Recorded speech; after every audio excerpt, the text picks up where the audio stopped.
Hello everybody, welcome back to the Nibiru channel. Today I am here with Terral from the Black Star Project, and we're going to be going over his take on what is happening with our planet and the earthquake situation.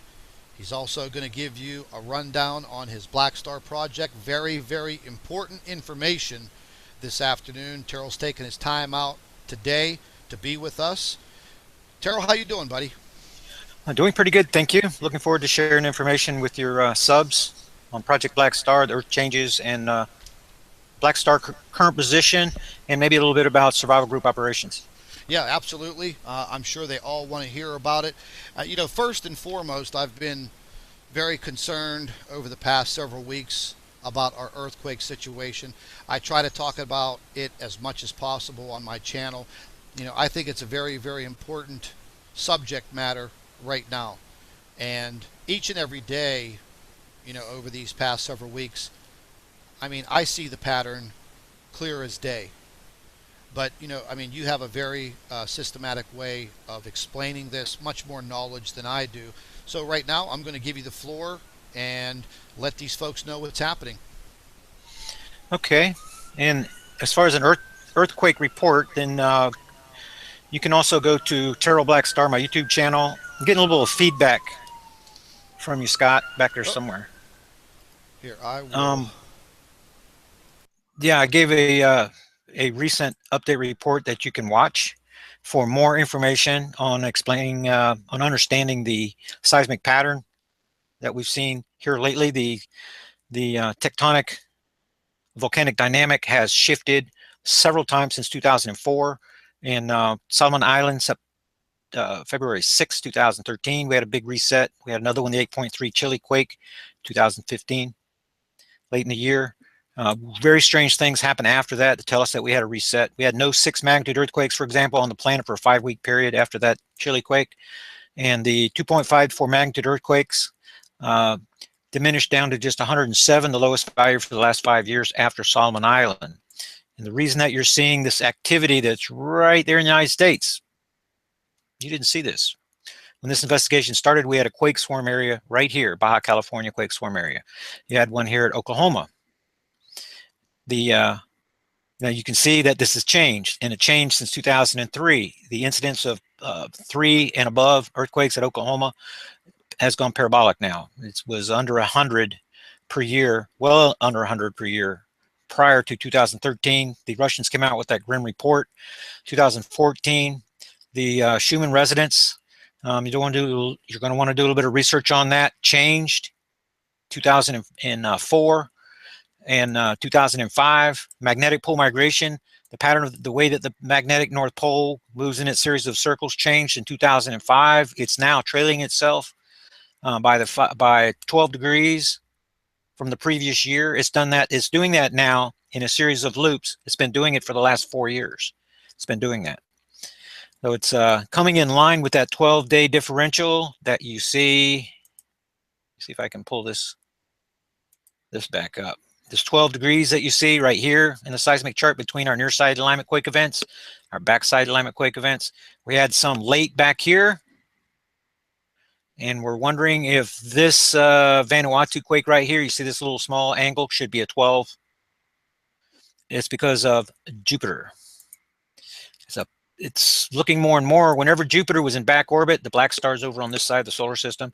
Whenever Jupiter was in back orbit around here, just take the position of the black star in Libra, draw a line this way, then draw a perpendicular line this way, 90 degrees, and you have this half of the solar system that Jupiter is in near orbit to the black star, and this backside where it's on back orbit. Well, it made the transition over here at the 90-degree angle mark on January 5th, 2014. The backside alignment quake events were late back over here when Jupiter was around here. Now our near side alignment event came a little over a week early on the last cycle, and we're wondering, black star and Jupiter are getting really close. We're wondering if this solar system harmonics is being influenced by Jupiter and throwing off the modeling, what's going on. So while I'm here, I'll just show you how and why we have 2 Earth change uptick periods every year. It's very predictable, and 2 lull periods every year. So we can look at this cycle, or we can go back to a previous cycle in 2012. If you're following my research in 2012, we're putting Leo in the background, like this. And we would have reached the 90-degree. I'm going to have difficulty grabbing the Earth like that without messing it up. Here we go. We're going to bring the Earth back around to this 90-degree angle. There's Leo right there. And so when we get to this 90-degree angle mark, this is whenever the Earth change uptick period would start. And the reason is because the black star being here, the Earth has been in back orbit to the black star moving around, but it's when we start moving towards the black star like this that we have the uptick period. So it's pretty easy to identify. For this particular cycle that we're on right now, the black star is, so we've been tracking it every year coming across. I've been making these same presentations as it's been coming across every year. And now it's in the Libra constellation relative to the sun. There's an article in this week's newsletter because they're asking me this, the blue, what's his name? Black Sun, somebody on YouTube. He's been, he has a different method using tides, and he's been using Jupiter, and he has apparently some pretty good data. I haven't been able to look at it yet, but he's placing the black star over in Sagittarius.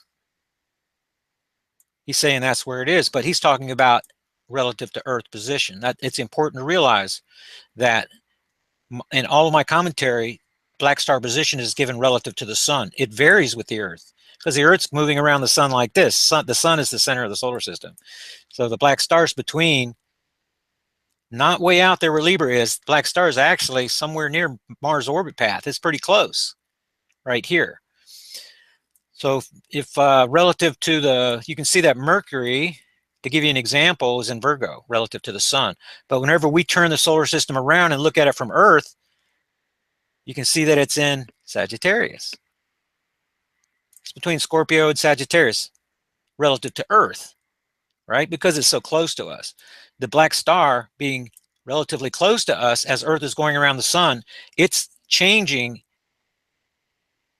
its position relative to the ecliptic constellations based upon Earth's moving 2 astronomical units, 180 million miles from this end of the solar system to this end of the solar system. So if we could see it, it would appear to be moving back and forth. And while we are in near orbit, the Earth is going this way, it appears to be retrograding. As we're moving between them, then we pass the black star and then move by it. So it's behind us. It's even with us. We have the same view as the sun relative to the sun in the month of April, late April, because we're in a straight line. But when we go past it, the black star would appear to be retrograding back into Virgo from our position relative to the Earth. That's why in all my presentations, I'm going to give you position of the black star relative to the sun, because it does change with the Earth.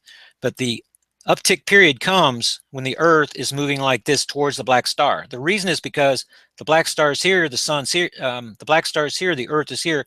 We're moving towards it. The magnetic portal connection between the Earth and the black star is getting shorter and shorter every day, and it's shortening by up to 60,000 miles per hour when we're moving directly towards it.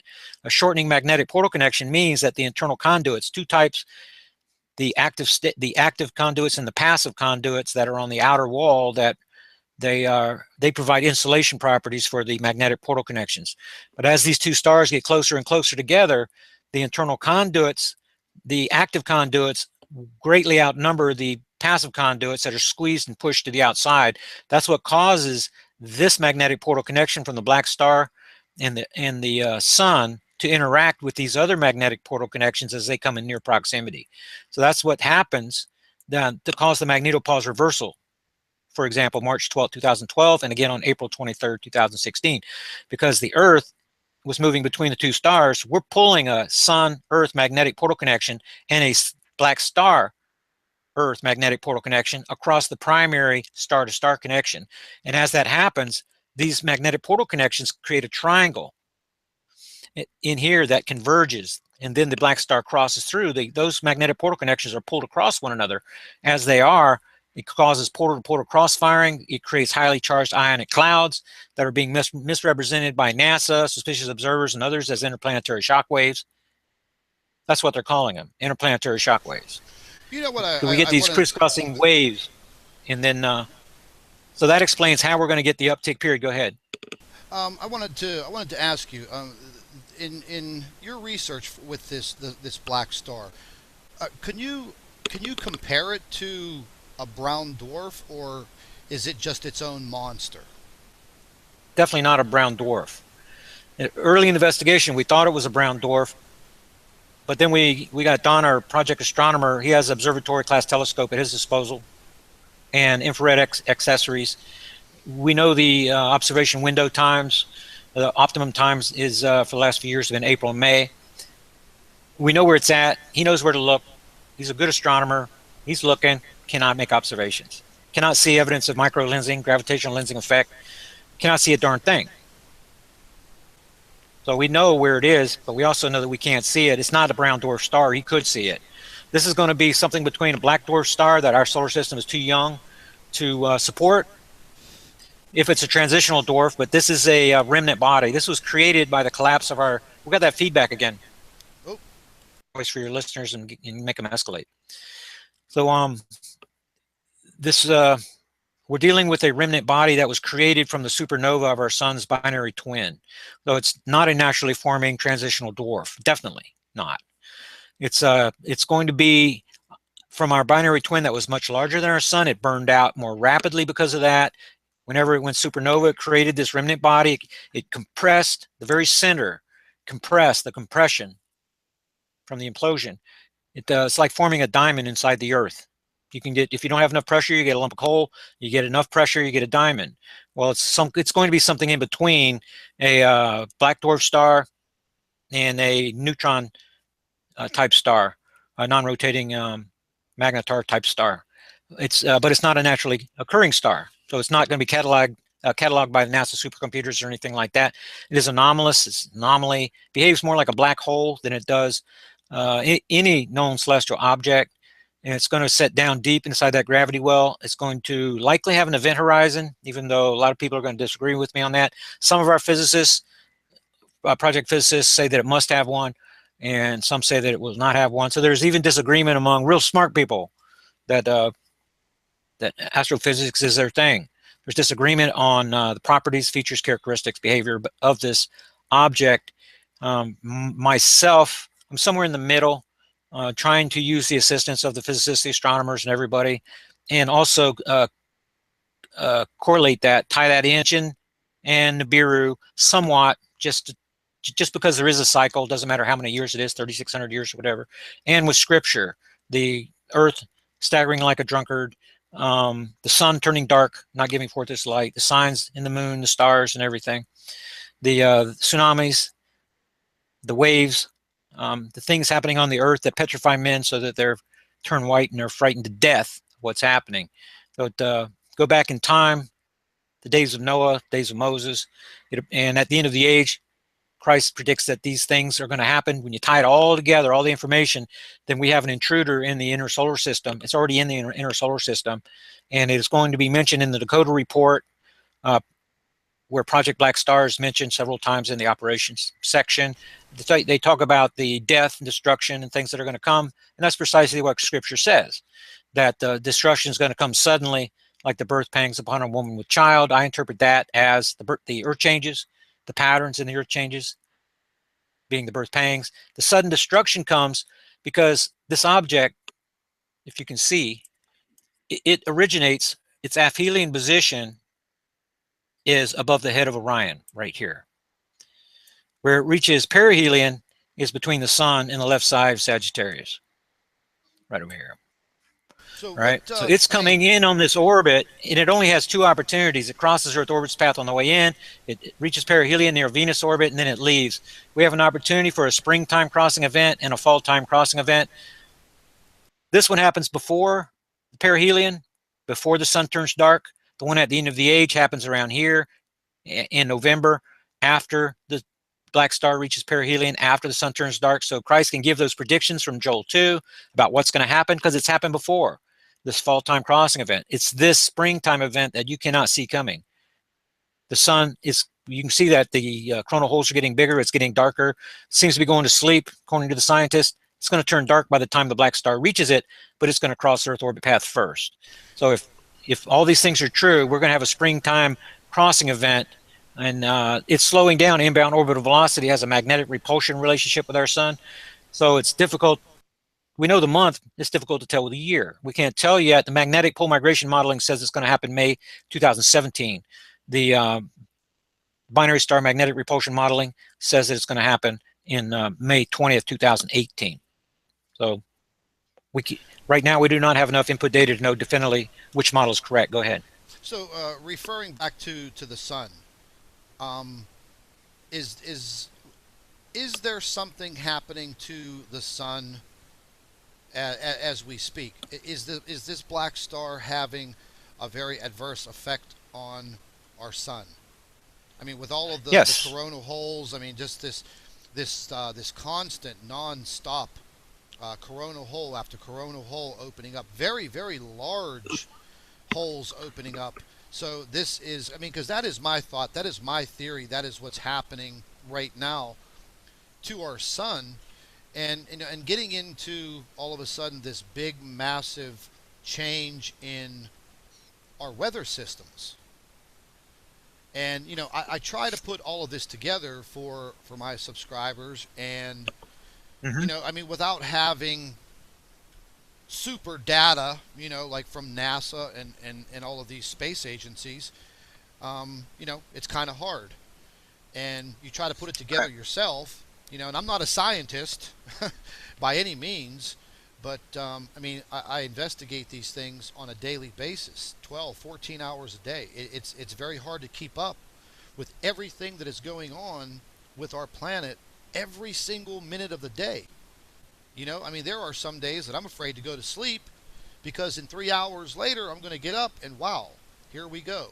We have another situation. So, in your professional opinion and your research, this is definitely having a big effect on the sun.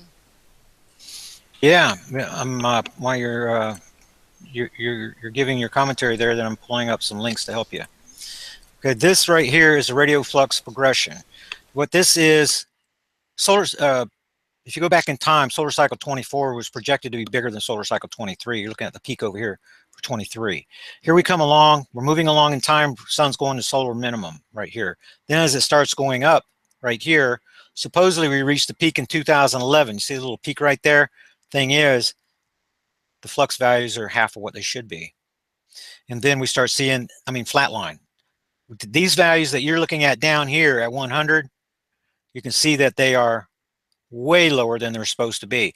Whenever you put on top of that the sunspot numbers, because these charts are going to follow each other, then you see a pattern and a reason why they are predicting that the sun is going into a grand minimum. They're making that prediction, but that prediction is going to be wrong. The reason that the sun is showing these signs of weakness is because it's the electromagnetic energy is being siphoned off from another star. That's what the black star is doing. At the same time,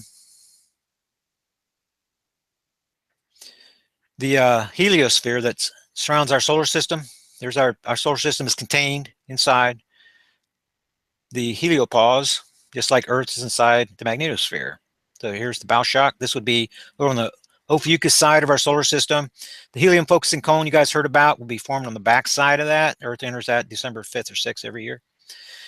But the point here is that it is shrinking, and it at the time of the writing of this article in 2010, it had already shrunk 25% in just the last in that decade previous. So that's coinciding with this, and I wanted to get you a picture of it's going to look almost identical. It's sunspots, sunspot number. When you look at that, you're going to see exactly the same chart that you were just looking at, because those the flux values in the, let me see, Yeah, I've noticed we haven't seen any sunspots yeah. for quite a while, and then all of a sudden now You we see how this have looks like the exact same chart, doesn't it? Yeah. See that peak you have in 2011? It looks like the same, because those the solar output, the X-ray, the radio flux values, and these sunspot numbers generally go right alongside each other. So you can tell when you're getting near solar maximum, when all these numbers increase, the sun is going to develop 30 degrees above and below the equator, these two lines of sunspots when you get up to this maximum number. That's traditional. It's typical. Problem is, here we are. We're supposedly right here at the second peak. We're really close to that, and the sun's been behaving like it's in solar minimum. We never saw the poles flip like we did back in 2000, 2001, where you could see it.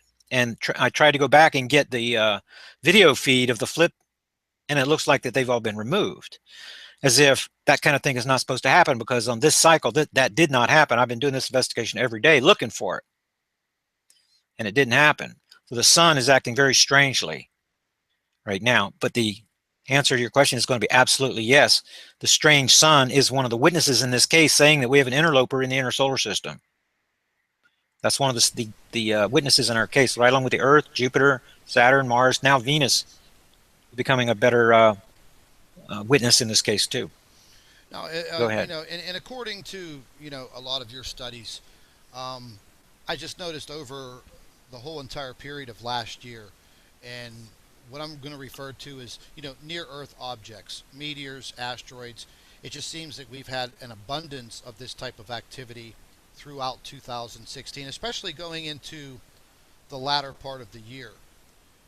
The black star, does it have the ability to draw these objects in closer to us, or is this just not even a factor?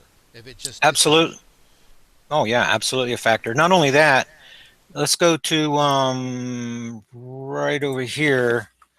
This will give you a little bit of insight. The meteor fireball logs. Let's look at what was going on in 2005 versus 2010 versus what we're seeing right now. Let's go back to 2005. These are the reports. Look at the number, 459 in 2005. Okay, remember that number, 245. Now let's go 5 years later. That number's up to 933. See, so it about doubled. Yeah, I think we. Then we're going to go to 2000.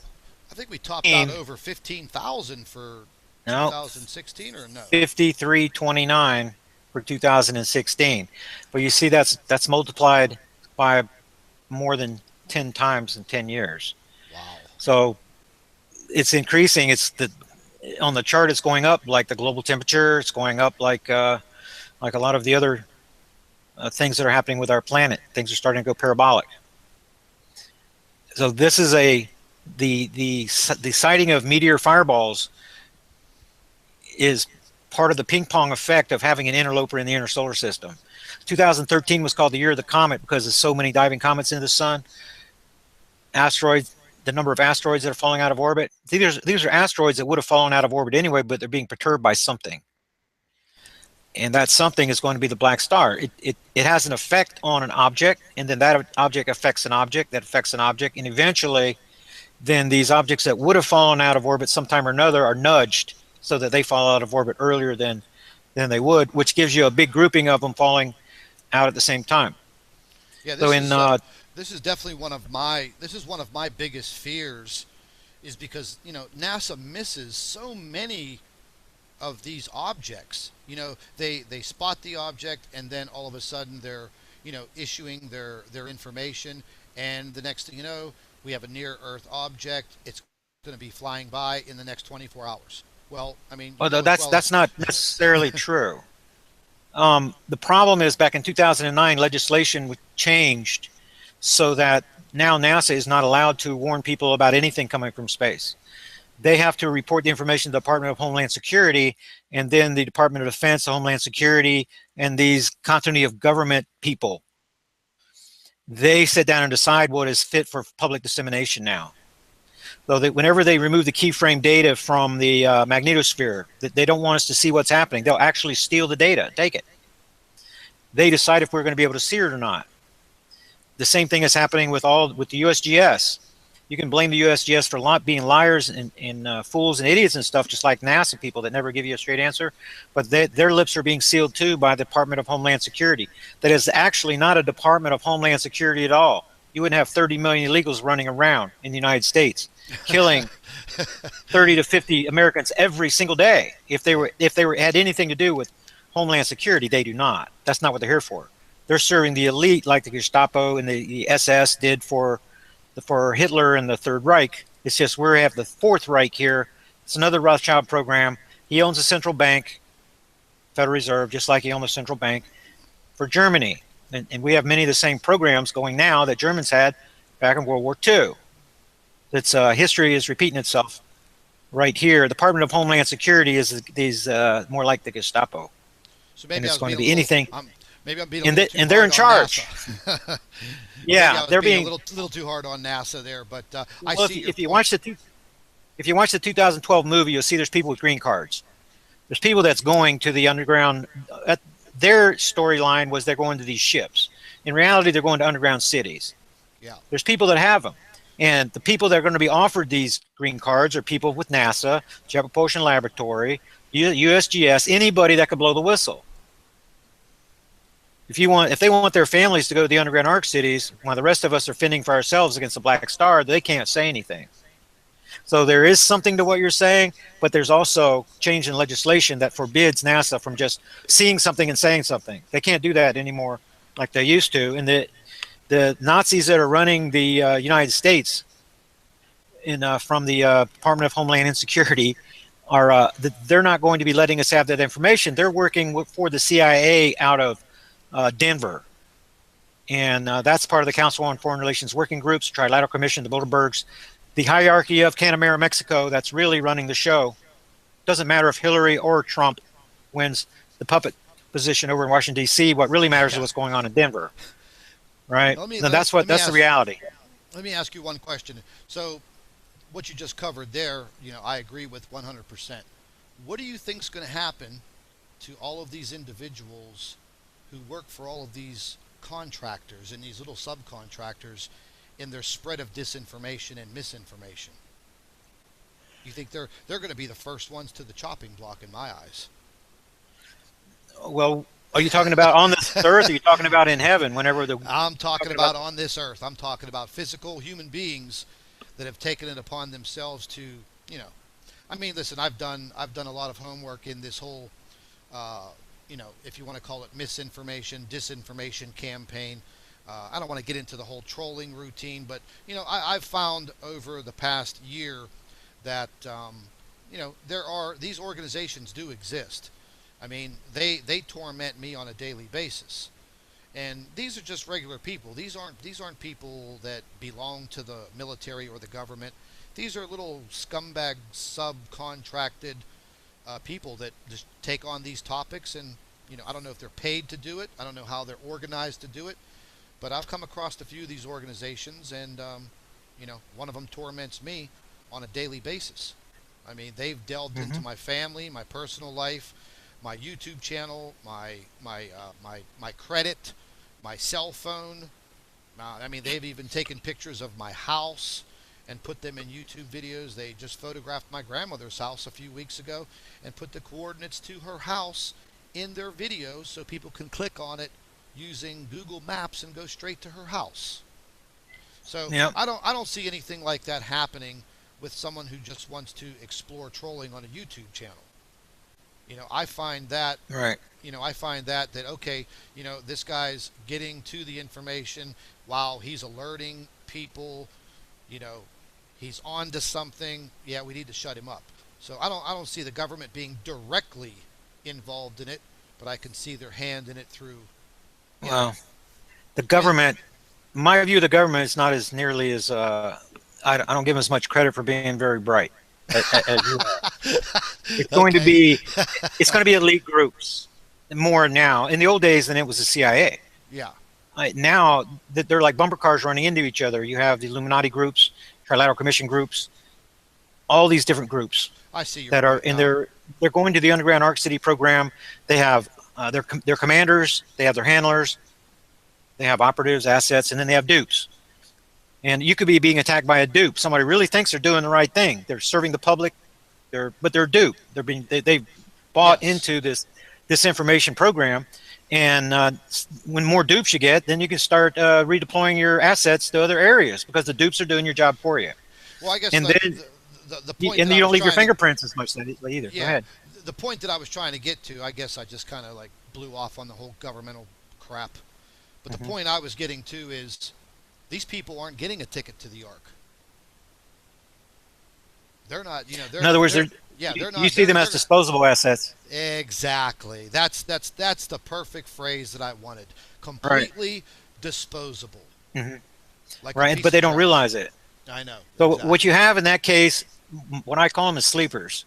They're working with for the elite, right beside the elite, but they're not going to the underground arc city. That's why they need to be deployed and they need to be engaged. They're oriented to do this work, and then they stay engaged all the time. This is Yeah, where their nose is. They never see the thing coming for that reason. They're just sent out here to do the disinformation, desensitize the sheeple, discredit anybody that's pointing towards something, anything coming from space. yeah, And then the fail-safe plan of the elite is launched. They're going to release a contagion, likely. They're going to be martial law. Power grids are going to go down, roadblocks, quarantines.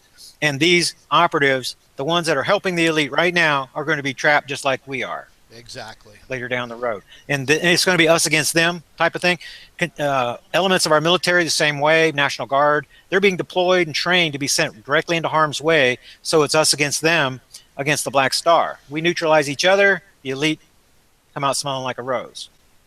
That's pretty much what we're seeing around the world. Russia is doing their training exercises. We're doing Cascadia Rising, Jade Helm, all these different exercises, getting these people ready to deploy into harm's way.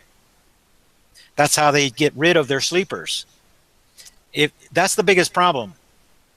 The sleepers wake up, they start a civil war. They want their place in the underground arc cities, and then it threatens the success of the elite and their underground arc city program. That's what they don't want. That's really what they're trying to stop, is us waking up their sleepers more than anything else. General public, they are desensitized, they're fluoridated, pineal glands, really not a lot of free three-dimensional thinkers to be able to do the critical thinking, to be able to resolve anything. So they're pretty much cattle running around, and with enough disinformation program, you just keep viral scream going. They're never going to get their compass. They're never going to get to find the direction. They're never going to be trusting of any leadership. And you have to have strong leadership for a successful survival group operation. So the elite's plan is it's a good plan, and people really do not have a really good chance of surviving what's coming from space. There's a chance that they can do that, but they really have to be dedicated. They have to surround themselves with great leaders, and then they have to do the things that unsuccessful people are unwilling to do. They're going to have to make sacrifices for the group, egos and things like that. Extremely difficult to run a successful operation like that. So the elite really have things in their favor. Controlling the media, controlling the money, and the price of silver. And then they're going to keep just cruising along until they get within 60 to 90 days of the quote-unquote event, in my view. And then hysteria is going to happen from the launching of their fail-safe plan, and then they're going to disappear in the midst of all the scurrying around and martial law and things like that that are expected to happen. Yeah, I agree. I agree with Go ahead. 100% of what you're saying. We share definitely the same thoughts 100%. There's no doubt. I would not want to be one of these other individuals. I definitely would not want to be. But I mean, we've given them enough airtime with their operations. But getting back to our planet and our earthquake situation, how do you foresee what's coming as far as our earthquake situation? I mean, I see it getting much worse. You know, over over a very short amount of time. I mean, it's just a Okay. matter of time from what I see. Something very tragic happening, you know, on our west coast of our country. Okay, what we're going to do is go back and look at the last 30 days, just 4.5 and above. And we're going to renew this right here, and we're going to show you a pattern. It's a kind of a disturbing pattern. It's part of my recent update report. Let's go back and look at the whole 30 days. Oh my God. Now, this right here is the origination zone here in Indonesia, where all these magma plume arms begin. This is the origination zone right here where my cursor is. See this big quake right here? When this big quake took place, it happened, it's going to be about 600 kilometers. It's going to be difficult to see through all that data. Let's see if I can see it. It's going to be 600. It's definitely down in the transition zone, Earth mantle.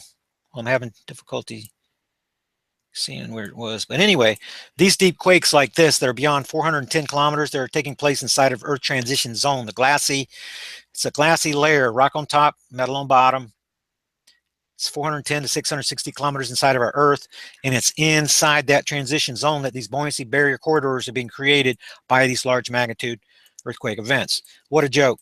The USGS is a joke. Whenever they give us an earthquake like this, and then they send us the summary information, and it's about the tectonics that are taking place at the very top of the Earth, the very top in the crust.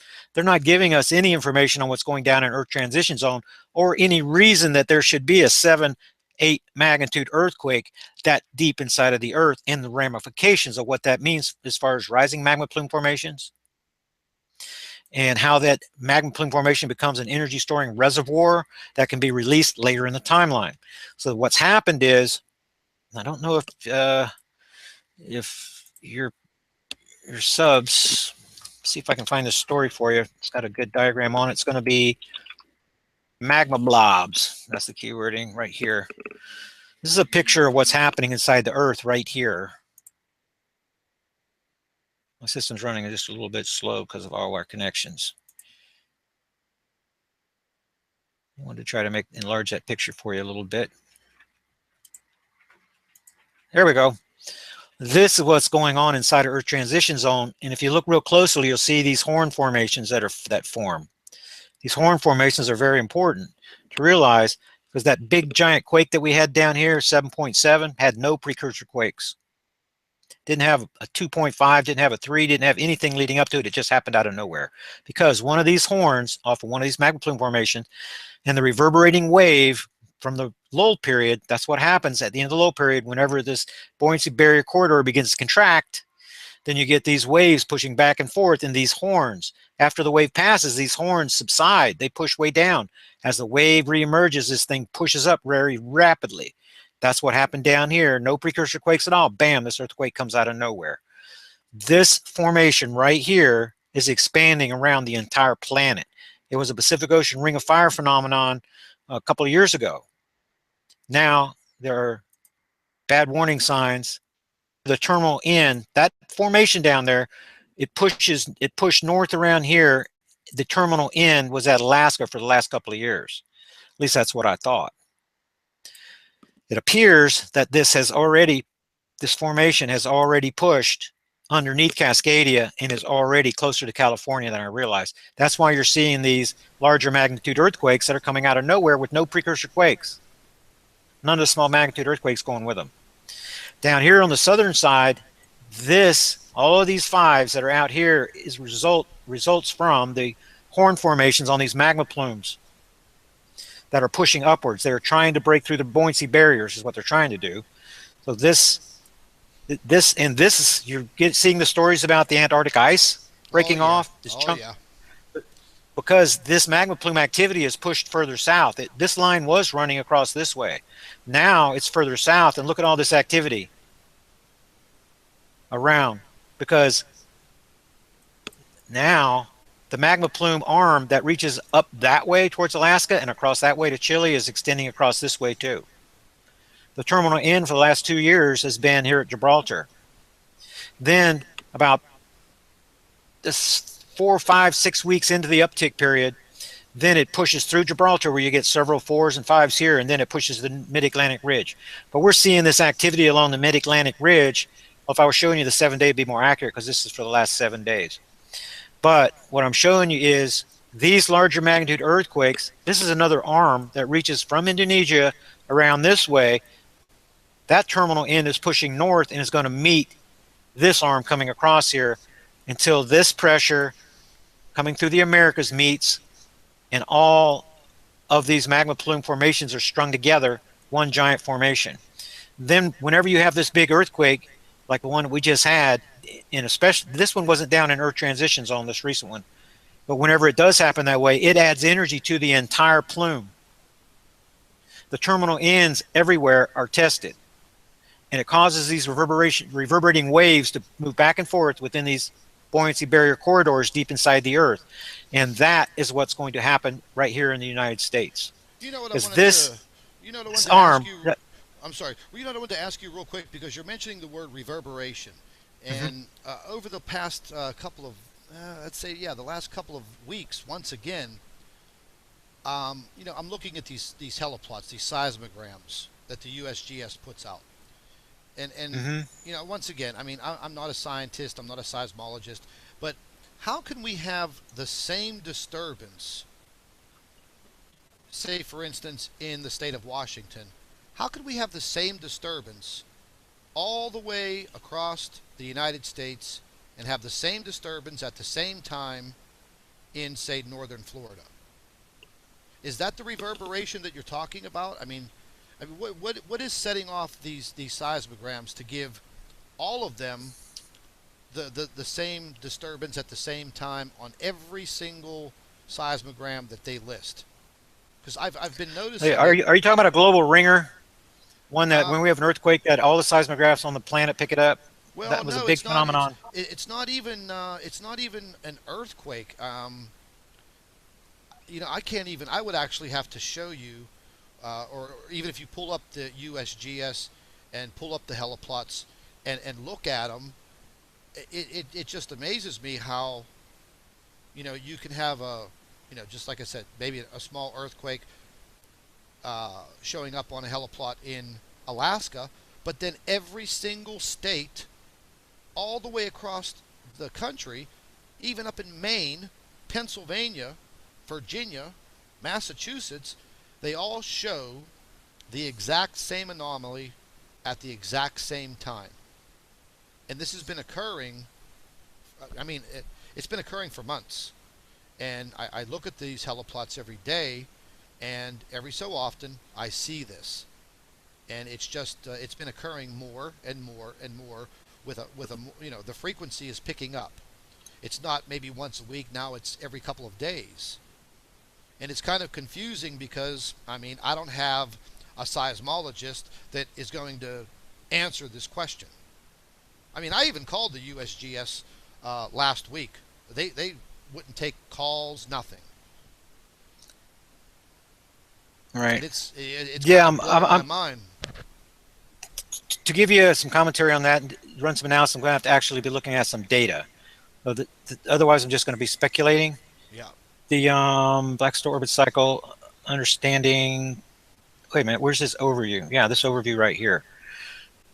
And this, yeah, sorry about that. In the links down here, then you're going to see this information on the Schumann resonance change in 2005, the Grimm report that came out in 2004, the channel wobble change that came in. This is all related to the black star.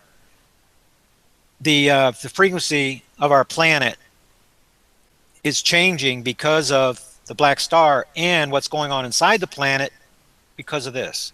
That's what I So when was. you're asking about that resonance, Yeah. see, it's raising that Schumann resonance, right? And sometimes there's points that it even doubles what it should be. And I'm seeing more and more stories about how gamma ray bursts and things affect that. But this there's a hoax, internet hoax about this galactic wave thing. Galactic waves are supposedly affecting our planet. They're trying to come up with cover stories to cover up the fact that what's going on inside of our Earth is changing the harmonics, the resonation and frequency of our planet. They're trying to make it a source that's outside of the Earth so that you can kind of see it coming, that NASA's on the wall looking for it, these waves coming off the center of the galaxy, which is a bunch of freaking nonsense. Yeah, I caught on to that about If, 12 if, hours after that story if hit. it, because they're going to know when we know, whenever the wave gets here. That's how they're going to know. Yeah, All right. They could, it's like if you predicting a supernova. They'll know when the light gets here, not a minute before it happens. yeah, that's true. If you get a Right? chance, if you get a chance in your schedule, if you take a look at those heliplots for a couple of days and see if you, I mean, you're going to see it. I mean, you're going to see it. Send me an email and outline your finding, and then let me see if I can reproduce it. Yeah, yeah, absolutely. Because I mean, the one guy on his YouTube channel, Mike from around the world, he's been talking about it for the past several months, and I look at these plots every single day, several times a day actually, over the past few months, and that's I started to notice this, and it was it was kind of freaking me out a little bit because I live in southwestern Pennsylvania, and they're showing this massive amount of activity in a small town 100 miles away from me.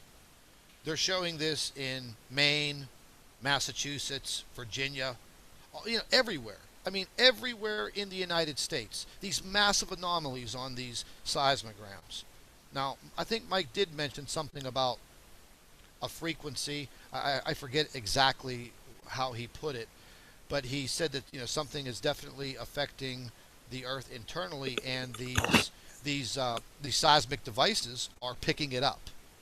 Absolutely. He referred to it as I think a low frequency, if I'm not mistaken. I'm not really sure, but he said it's not going to feel like an earthquake because it's really not, but it's going to register on these devices all across the globe.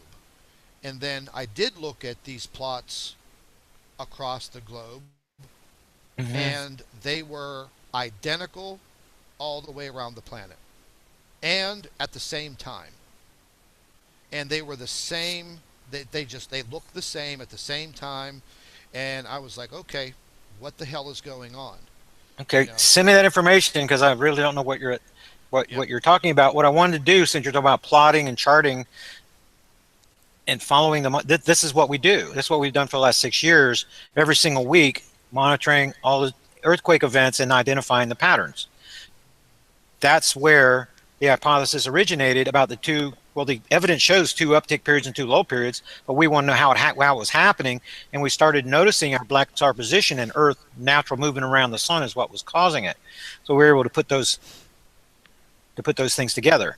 But just recently, you asked me earlier about the earthquake situation, particularly for California. This right here is a disturbing 144. When Oh you go back my. and look in time, you're not going to see another value that's below 180 right here. And that's at outside orbit position at the 90-degree angle mark that I told you about. You can find them near the O's. See this 192 next to the O? That's the way it's happened. But this is the second lowest value in the last 6 years. And it's coming at a time when you're having 35 of the 5 magnitude earthquakes. Look back here, we had sub 20 values 3 weeks in a row. And we had there's definitely, when you see a red mark in this chart, it means there's something happening strange. High number of 5s, low number of 2.5 to 4 magnitude earthquakes. That is because of this phenomenon right here. Because these 5s are just popping out of nowhere, no precursor quakes. So that's part of the pattern. The other thing is, if you live in California, then you're going to want to pay attention to this part right here. Go back. Let's see. Maybe we can stay here on this little dead spot that's right here in the middle. You see all this activity on the north, this activity over here in the south. This magma plume formation is pushing this direction, the terminal end. They're given direction by the buoyancy barriers themselves. They're trying to contain it. What that means is that the terminal end is pushed forward. Same thing up here. This terminal end is pushing south. This one's pushing north. This is where they're going to collide right here. My God. And that's why you're seeing. Let me get this back on my different source over here. Let's go back to the last 7 days. Whoops. I don't want to locate. I just want to turn it on.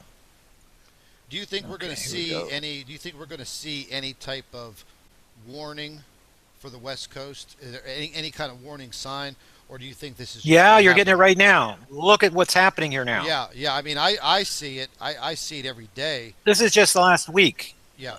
Okay, this was a small area of earthquakes swarm right here when this investigation started. There was another area right here. We didn't have the rest of this stuff.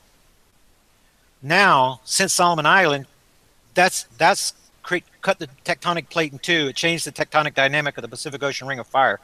These plates are trying to shift this way. Now you're seeing rifts that are opening up in the United States, right up along in here. You're seeing them in South America too, down in here, because all these plates are trying to fill in that can go this way because of the breakage over there at Solomon Island, 2013. That's the Schumann resonance changed. The these magma plume formations started kicking off, and the escalation of these big quakes started happening in the United States because these tectonic plates are moving this way, creating opportunity for slippage. So when you're looking at it from down above, from the satellites, you can see magnetic anomalies taking place because the magma that's inside is more exposed to the space. And you can see the changes that are taking place right here as a precursor warning that this big giant activity, these deep earthquakes, those deep earthquakes are coming here. So these terminal ends are going to push together right here, and when they do, those terminal ends are going to collide. And when they do, it's going to test the buoyancy barriers. They're going to, and who knows what's going to happen. They break that magma that comes out of deep inside of Earth transition zone is glassy. And as it rises, it continues to expand until it reaches the surface. And it displaces the heavier magma because now it's expanded, coming all the way from 400, 600 kilometers deep inside the Earth. And then the heavier magma is displaced out of the way until the entire area rises, the entire region rises, and then it breaks and collapses. And that creates a scenario for these maps of the future. Right here. The Navy map of the future, the Scallion maps of the future. Yeah, yeah. But whenever I look at the, let's see if this is a larger version of it. This one will work. This magma displacement that's going to this crustal displacement that's going to take place because of these pushing magma plume terminal ends is precisely what causes this effect. The washing away of these shorelines that you're seeing right here, this happens because of the geological pole shift to our planet. That means the Earth tips over. You have to realize the oceans are moving 1,000 miles per hour right now at the equator. They're going around with the Earth. But when the magnetic effect from the black star tips the crust over because of the embedded metals, the oceans are going to follow the law of gravity. So as the Earth's tipping over, these waters are going to crawl up upon the land and wash away. These shorelines like this, these magma plume formations come together. This right here is where they gurgle and bubble up to the top. This entire area collapses. That's where this map came from. My view, because whoever... so it's not a matter of the water washing on the shore. That whole area will be like a massive teacup. It will just disappear. Sink. It's going to sink. Sink. It's going to rise first, erupt. The eruption is going to start. It's going to send those glassy pyroclastic flows into the air. The prevailing winds are going to take it. Canada is really in a bad place for what's going to happen out here. I was explaining that to a subscriber today. That's why we need to be farther south to try to have protection from the mountain range and the prevailing winds pushing it in this direction. But then the Pacific Ocean comes in and puts it out. So this will be a gigantic, enormous fire for a while until the ocean waters come in and put it out. That's what keeps this from becoming an extinction level event, because this type of material circling around in the winds can kill animals on the other side of the planet. Now, one breath. I know that you have a fantastic preparation plan set up, with a lot of folks, and I know that I have to consider you a professional on this matter at this point in time. But do you want to go over and let everyone know that what you've organized, and if anybody wants to, join in with you and follow you, I'd be more than happy to, give them the information. I'm going to put your link to your YouTube channel and all of your information in here, because I feel that since I have myself involved in this for a long time now, and if I can't put forth anything else for people in general, if they at least have this bit of information, if they want to join you and gather more information from you, then so be it. But yeah, if you want to go into what you have planned down in the Ozarks, I'm sure a lot of people would love to hear it. Okay, first of all, this is my YouTube channel. You can get more information by going here. Hit that subscribe button, wherever it is. Let's get these numbers up. Appreciate that. And share the videos. Appreciate that too, giving more and more people access to the information. All the information you see here is free. This is the scripture section, 9/11 section. My book on the 9/11 truths right here. You want to know exactly what happened on 9/11? There's where you want to look. Then my book, The Mystery Explained, on scriptures right there, and the newsletter program is the way we share information on Project Black Star. So all this information is free. When you want more than $25 per year is what you pay for a subscription. And then once you have that notification email that I send you, then there's a email address there where you can send for your threat assessment information. Just say, send me the threat assessment information, put that in the topic title, and then I'll send that to you. Then you have at the bottom, it'll give you the option of sharing your contact information with survival groups that are already forming. We have more than a couple hundred families working together in the Ozarks in a real safe zone area. That's why I want to pull up this map here. And what we should really be looking at is the safe zone map. I'll show it to you right here.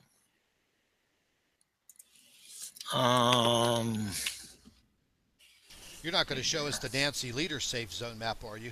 No, no. I'm just joking.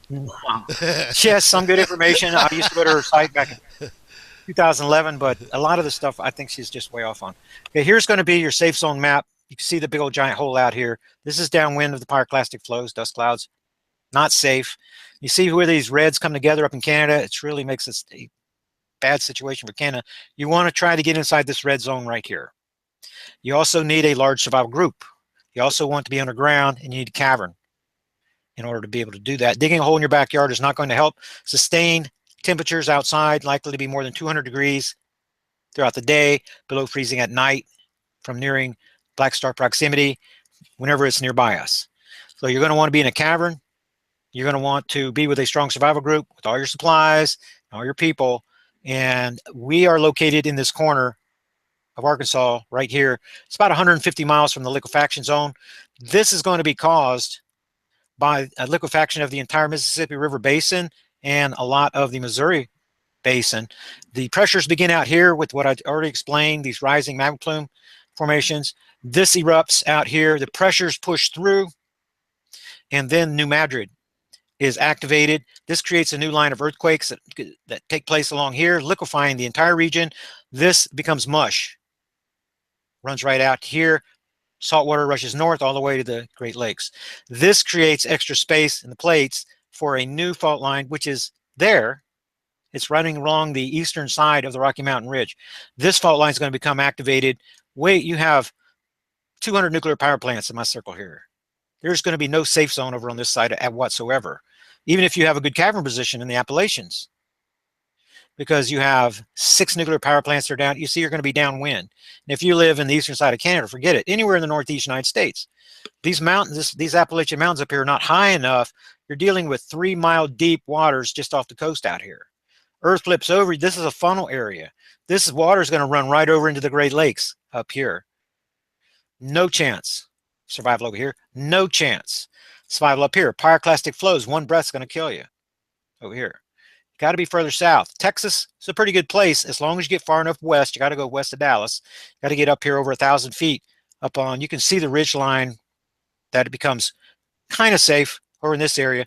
You're not downwind of any nuclear power plants when you get down here far enough. Problem is, again, you got to have cavern that has water with a strong survival group. So we have a strong survival group here. We have caverns. We have caverns with water. We have, this is where I've been working for the last 6 years. Moved there, lived there, worked among the locals, built relationships. And this is where our survival group operation is, up in this corner right here. So people write me, can you hook me up with a group in Pennsylvania? There are no safe zones in Pennsylvania. Whenever you get your threat assessment information, you give me your permission to share your information. You have to give me a written email. I'm not going to share your email. You're not going to share any of your contact information with anyone. When you give me that, then I'm going to send it to them. Then you can send a group email to 150 people and find out who's in your area, who you can work with. You have to do that on your own. So my job in this investigation is to wake people up, like doing these presentations, doing the research on this side. There's a survival group leadership from the survival group that will take care of you, answer your questions and concerns once you are become a member of the survival group. It's impossible for me to run the survival group operations and to do this job right here that I'm doing. If I stop doing this, we're not adding new members. And unless I can replace myself, which I cannot, then there's no way that I can be as heavily engaged. I'm here to support newsletter subscribers, to answer their questions. In the past, it's been about Black Star and helping to wake up. Now it's becoming more and more about survival, and it's taking more time. And so there is a distinction there, but there are a lot of very talented survival group leaders over there. Those are the people that I'm going to be handing you over to whenever you share your contact information. So that's how you join your survival groups. It's over there at terral3.com. Hit that subscribe button. It's only $25 per year. It's like a doom gloom insurance policy, so that you have a bug out location, you have a place to go, you have like-minded people. A lot of times it really helps to be able to talk with like-minded people that are awake, that realize this thing's coming, because your family thinks you're nuts, and you can see the same kind of problems that other people going through. We have psychiatrist type people, psychologists, a big medical contingent of people that are there on the medical operations team to be able to help you with things like that. So good opportunity. Even if you're not fully aware that the Black Star is coming and you're a member of a survival group, you're a survivalist, then you can benefit from being a part of this survival group operation. Go ahead. And I know you've done a lot of research with the United States. Have you done any research on land mass loss, like for instance over in Europe, South America, basically the rest of the world? Yes, it depends on if the number of people. I got that feedback coming again. Oh, That request threat assessment information from around the world. So there's quite a few people in Northern Europe, for example, that listen to the Revolution Radio, and quite a few from the UK. And their safe zone is going to be down here in Spain. They've got a similar problem to the United States. They have move some of this information here. Gigantic supervolcano here, gigantic supervolcano over here. These guys are going to erupt just like Yellowstone's going to. You're already seeing in the news where this big supervolcano here is becoming active. It's because it's so close to this terminal end that's running across here. This pressure is going to continue to intensify until this becomes active, and the one under Germany. It's maybe this spring you're going to be hearing about how this other big volcano, supervolcano, is becoming active. You have to have this the Pyrenees Mountains here as a protective shield. You're upwind from the prevailing winds going in that direction, and you have caverns that are in the Pyrenees here. The survival group that's working there with Jose and others is kind of in the center of the landmass. Remember, this is 2,000 feet above sea level, the plateau here of Spain, and they do have cavern positions here, and there are no safe zones north of the Pyrenees here. So this is your option unless you want to go to Turkey. And I haven't found a single European yet in the last 6 years that wanted to go to Turkey. I don't want to So go to they have the Turkey. choice of going to Spain, or they have no choice. Some people, believe it or not, from Europe have relocated to the Ozarks, so they could be part of our survival group program here. And some people from Canada are migrating down to join us in the Ozarks too. No matter the location is very important, but it's only a partial consideration. It doesn't matter if you have the perfect location, you have no survival group to support you. If you do not have a medical contingent, a military contingent, builders, caregivers, people that represent a cross-section of our society, doesn't matter the location. So location first, yes, but then can you get a large survival group put together there that has the human resources and the financial resources to meet your group needs? To do that, you need a lot of people. Therefore, especially if the magnetic pole migration modeling is correct, this right here is going to be the safest place, because it has a program that's been in place now for years. It has hundreds of people working together. That is not being reproduced, to my knowledge, anywhere in the world. Whether you're in Europe, we have a group in down here in Australia. We have another one over here in that you can't see in New Zealand, and we have another group in Malaysia over here in Indonesia. Coming together, not as many people working together in those other programs, but globally, then hundreds of families are working together, awake about the Black Star. They realize that something's coming, and that the Earth is getting ready to have serious problems. So they are waking up, and they have identified the need to prepare, and now they're on the a path to devising the best survival strategy possible. Go ahead. Yeah, I wanted to just throw this at you real quick, and I've been getting a lot of emails from subscribers and a lot of talk about what is going on in the Antarctic. I mean, Okay. do you know about anything that you want to share with what this big interest is in the Antarctic? the Antarctic has not been a very good witness in this case so far. The metal distribution on our planet, you notice most of the land mass is in the northern hemisphere, magnetite, most of the magnetite's in the northern hemisphere. That's the reason that our North Pole is the North Pole, because of the metal distribution. So then the black star comes in, it siphons electromagnetism from the sun, and then it redirects it to the planets through a secondary set of magnetic portal connections. What that means is the northern ice sheets were affected far before the southern ice sheets. So the northern ice sheets depleting, southern ice sheets, they do not have the the magnetite and other metals there for the electromagnetism, the electromagnetic energy to be translated into heat through induction. So the North Pole has been a very good witness. The South Pole has not been thus far, but it is becoming a better witness in this case, partly because, and let's just pull up the story, because of the ice that it is shedding now, and the ice that is breaking off. And when you look at the cause, they're going to say this because of internal heating. This is not because of atmospheric heating. There's something underneath the planet that's going on, and what's going on inside that planet has to do with these magma plume formations that are pushing further and further south, and that's going to be the harmonics, the boom, boom, boom that is rocking the world, that's becoming more and more apparent and changing the resonance, the frequency of our planet. It's having more of an effect on Antarctic ice. So the more shaking, the more quaking. This is happening deep inside the Earth. Those waves, those crisscrossing waves from the enlarging magma plume formation is having a bigger impact on Antarctica. So it's just another indicator that we have by looking, we just go to the story and look at the pictures. I've been running in the newsletter for the last few weeks. Looks like I hit a story that just happens to have no pictures whatsoever. But that's the way it goes sometimes. Yeah, so it is becoming more and more of a story. You're going to see it more and more. A lot of people have been traveling down there recently to Antarctica, and I guess it's because Antarctica is more and more in the news. And maybe there's the South Pole telescopes, and the Vatican, all those stories that kind of converge down there on the southern tip of our planet. Well, that's probably about all I'm gonna have for you on that. But as these magma plumes, you see more and more of these 5s and 6s getting closer and closer. This magma plume activity is going to get closer and closer to Antarctica, and then more and more of this ice is going to be breaking up. Moving forward, go ahead. Well, yeah, something that one of my subscribers tossed me into last week was some video footage from a German research team, and this was all filmed in the Antarctic, and they literally have small towns with modern housing,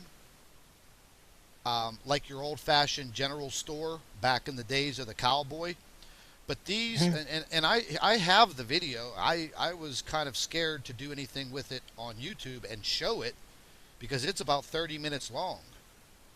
And these are modern houses, 2 and 3 stories. Some of them look like they would be almost like a hotel or a hostel of some kind, and they're all grouped together in a very, very large section of the Antarctic, sort of towards the tip of South America, that region right there. No snow, no snow on the ground whatsoever. They had very heavy pieces of large earth moving equipment, because I used to be a heavy equipment operator for years. They have the most massive bulldozers and the big gigantic cat articulating dump trucks. We're talking about things that you would use in a large strip mine facility. And they already have these roads constructed that are just perfect. They're not paved, but when I saw this video, it was all in German. The people were talking in German.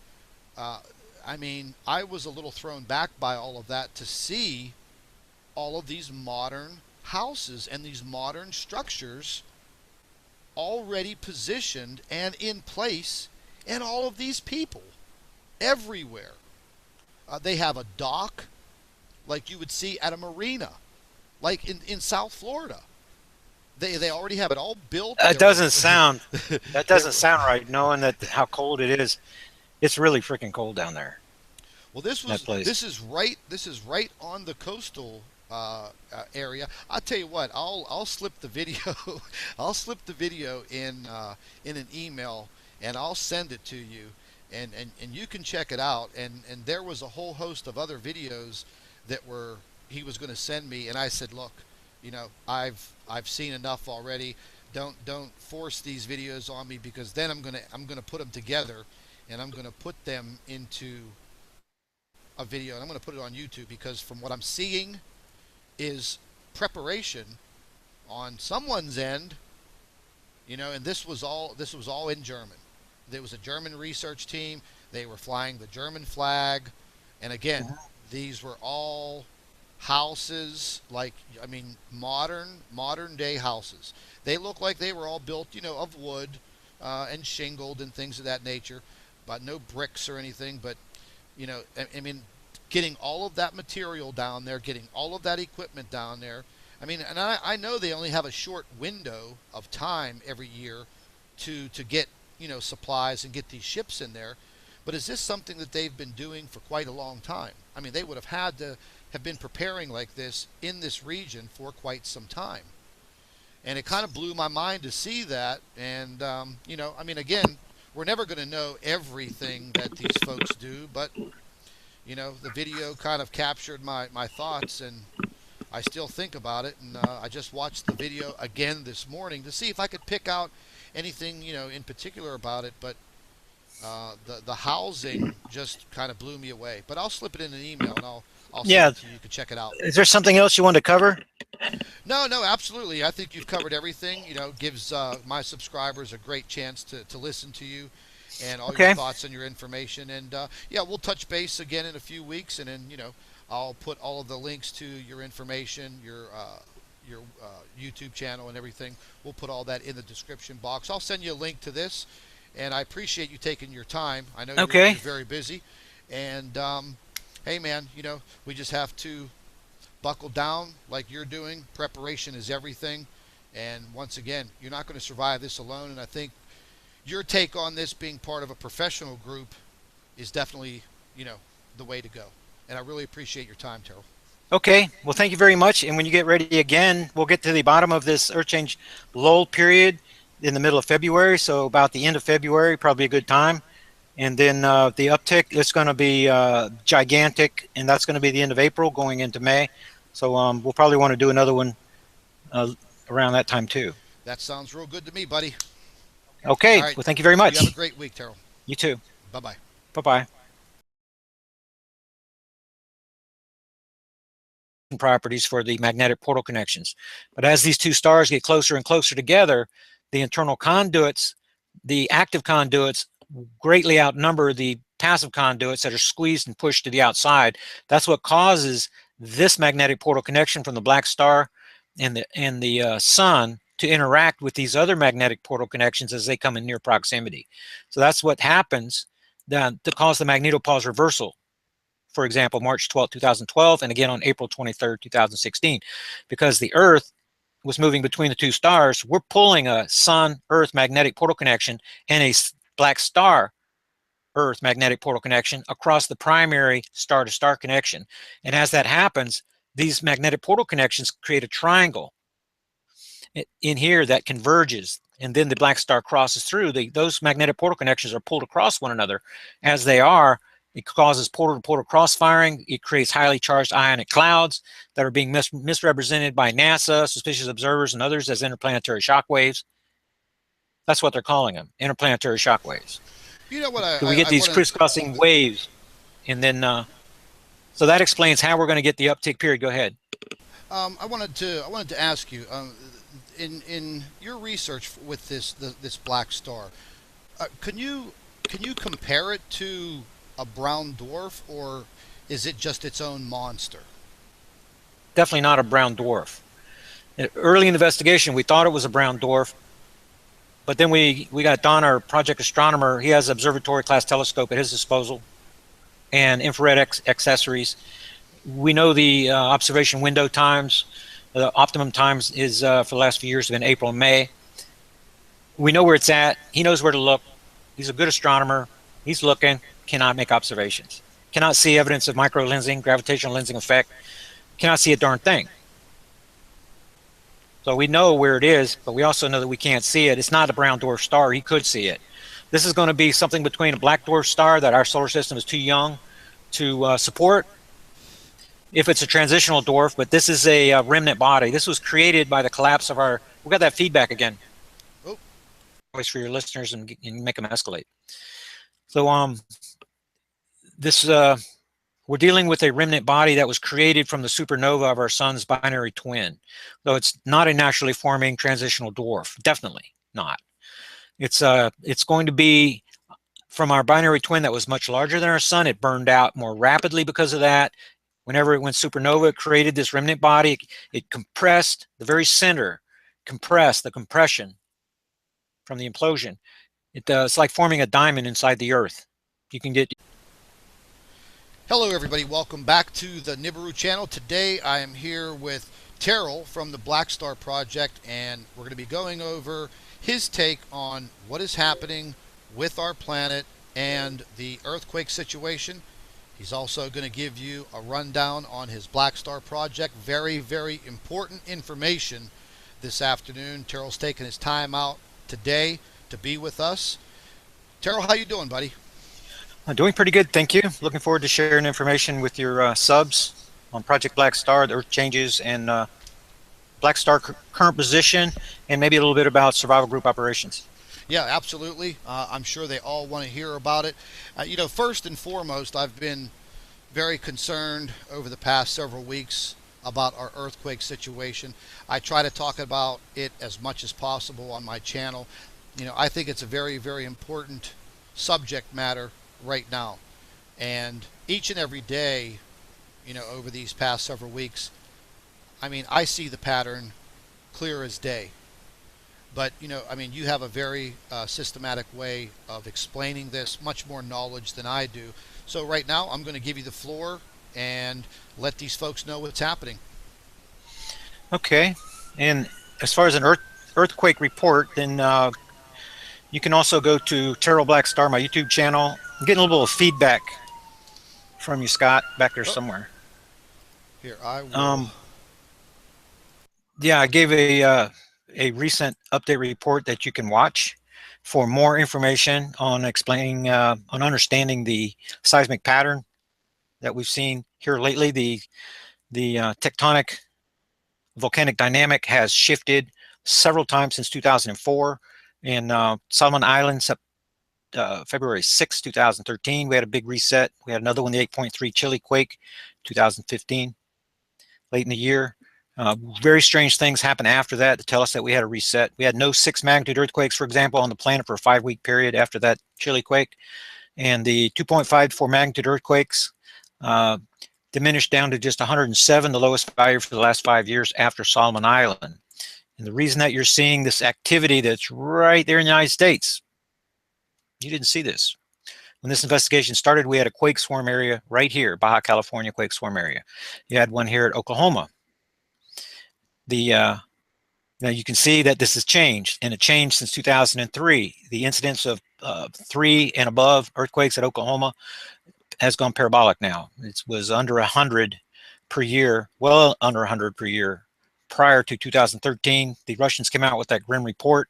2014, the Schumann resonance, you're going to want to do a little bit of research on that. Changed 2004 and 2005. Magnetic pole migration, the pattern of the way that the magnetic North Pole moves in its series of circles changed in 2005. It's now trailing itself by 12 degrees from the previous year. It's done that. It's doing that now in a series of loops. It's been doing it for the last 4 years. It's been doing that. So it's coming in line with that 12-day differential that you see. See if I can pull this back up. This 12 degrees that you see right here in the seismic chart between our near side alignment quake events, our backside alignment quake events.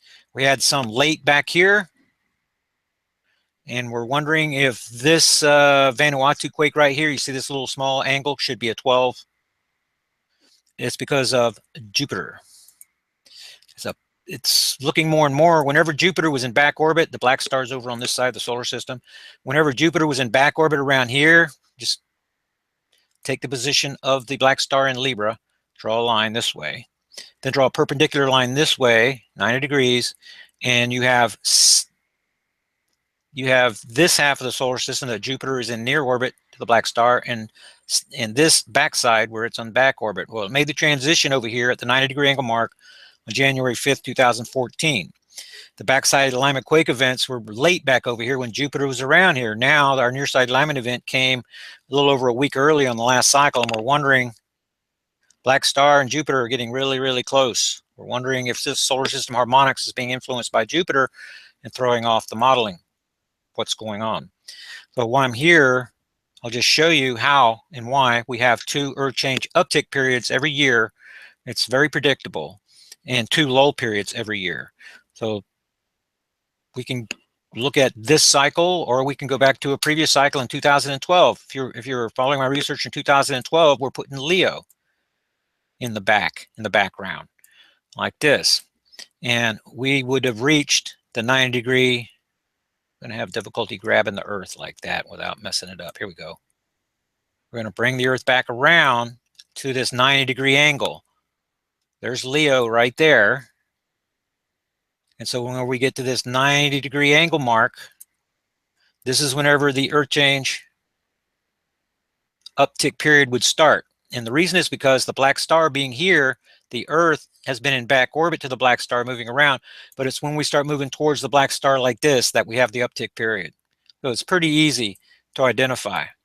For this particular cycle that we're on right now, the black star so we've been tracking it every year coming across. I've been making these same presentations as it's been coming across every year. And now it's in the Libra constellation relative to the sun.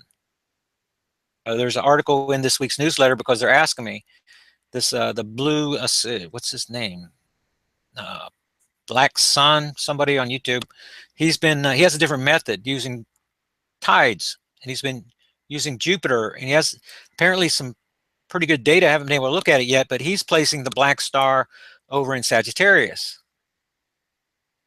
He's saying that's where it is, but he's talking about relative to Earth position. That it's important to realize that in all of my commentary, black star position is given relative to the sun. It varies with the Earth because the Earth's moving around the sun like this. The sun is the center of the solar system. So the black star's between, not way out there where Libra is. Black star is actually somewhere near Mars orbit path. It's pretty close right here. So if relative to you can see that Mercury, to give you an example, is in Virgo relative to the sun. But whenever we turn the solar system around and look at it from Earth, you can see that it's in Sagittarius. It's between Scorpio and Sagittarius relative to Earth, right? Because it's so close to us. The black star being relatively close to us as Earth is going around the sun, it's changing its position relative to the ecliptic constellations based upon Earth's moving 2 astronomical units, 180 million miles from this end of the solar system to this end of the solar system. So if we could see it, it would appear to be moving back and forth. And while we are in near orbit, the Earth is going this way, it appears to be retrograding. As we're moving between them, then we pass the black star and then move by it. So it's behind us. It's even with us. We have the same view as the sun relative to the sun in the month of April, late April, because we're in a straight line. But when we go past it, the black star would appear to be retrograding back into Virgo from our position relative to the Earth. That's why in all my presentations, I'm going to give you position of the black star relative to the sun, because it does change with the Earth. But the uptick period comes when the Earth is moving like this towards the black star. The reason is because the black star is here, the sun's here, the black star is here, the Earth is here. We're moving towards it. The magnetic portal connection between the Earth and the black star is getting shorter and shorter every day. And it's shortening by up to 60,000 miles per hour when we're moving directly towards it. A shortening magnetic portal connection means that the internal conduits, 2 types, the active conduits and the passive conduits that are on the outer wall that They provide insulation. If you don't have enough pressure, you get a lump of coal. You get enough pressure, you get a diamond. Well, it's going to be something in between a black dwarf star and a neutron type star, a non-rotating magnetar type star. But it's not a naturally occurring star, so it's not going to be cataloged by the NASA supercomputers or anything like that. It is anomalous. It's anomaly. Behaves more like a black hole than it does any known celestial object. And it's going to set down deep inside that gravity well. It's going to likely have an event horizon, even though a lot of people are going to disagree with me on that. Some of our physicists, project physicists, say that it must have one, and some say that it will not have one. So there's even disagreement among real smart people that that astrophysics is their thing. There's disagreement on the properties, features, characteristics, behavior of this object. Myself, I'm somewhere in the middle, trying to use the assistance of the physicists, the astronomers, and everybody, and also correlate that, tie that in and Nibiru somewhat, just because there is a cycle, doesn't matter how many years it is, 3,600 years or whatever, and with scripture, the earth staggering like a drunkard, the sun turning dark, not giving forth its light, the signs in the moon, the stars, and everything, the tsunamis, the waves, the things happening on the earth that petrify men so that they're turn white and they're frightened to death of what's happening. So go back in time, the days of Noah, days of Moses, and at the end of the age, Christ predicts that these things are going to happen. When you tie it all together, all the information, then we have an intruder in the inner solar system. It's already in the inner solar system, and it is going to be mentioned in the Dakota report, where Project Black Star is mentioned several times in the operations section.